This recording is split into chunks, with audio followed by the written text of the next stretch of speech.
cette capsule, nous allons dresser la liste des objectifs du chapitre Fonctions de référence de première S mathématiques, liste qui démarre par l'étude de la valeur absolue, de la fonction valeur absolue, dont la définition, si on s'en tient à donner quelques exemples, en l'occurrence, valeur absolue de 4 égale 4, valeur absolue de moins 5 égale 5, valeur absolue de moins 2 égale 2.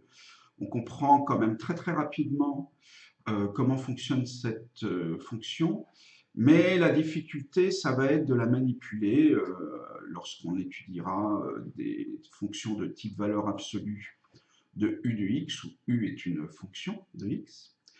Donc ça va être relativement délicat, je préfère vous prévenir. Ce qu'il faudra faire, alors là vous voyez la représentation graphique de la valeur absolue.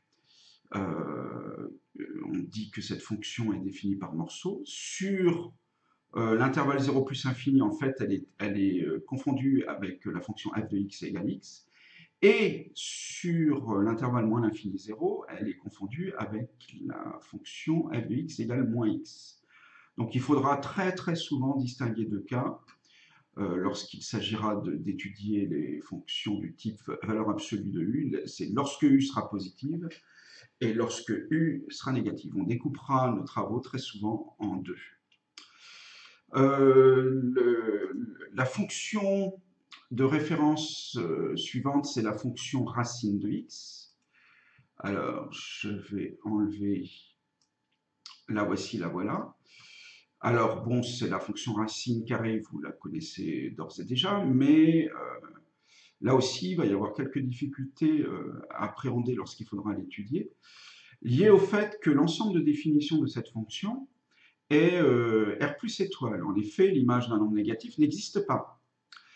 Donc là, lorsque nous aurons à étudier des fonctions du type racine de u de x où u est une fonction de x, il faudra là à nouveau distinguer les cas où u est positive et u est négative, mais là il n'y aura pas deux étapes de travail, il n'y en aura qu'une, et elle ne concernera que les valeurs de x pour lesquelles u de x est positive, puisque lorsque u de x est négative,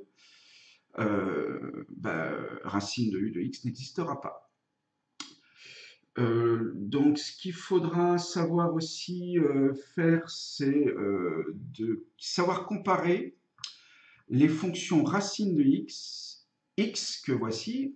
Là j'ai tracé la courbe à droite, la courbe représentative de la fonction y égale x, f de x égale x, pardon, et la parabole de base, c'est-à-dire la fonction f de x, la courbe représentative de la fonction f de x égale x carré.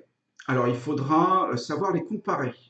Et là, alors je ne vais pas rentrer dans le détail, mais vous pouvez observer qu'il y a quand même une frontière qui va être la valeur de 1, parce que ces trois courbes sont rangées dans un certain ordre entre 0 et 1, et un autre, visiblement, au-delà de 1.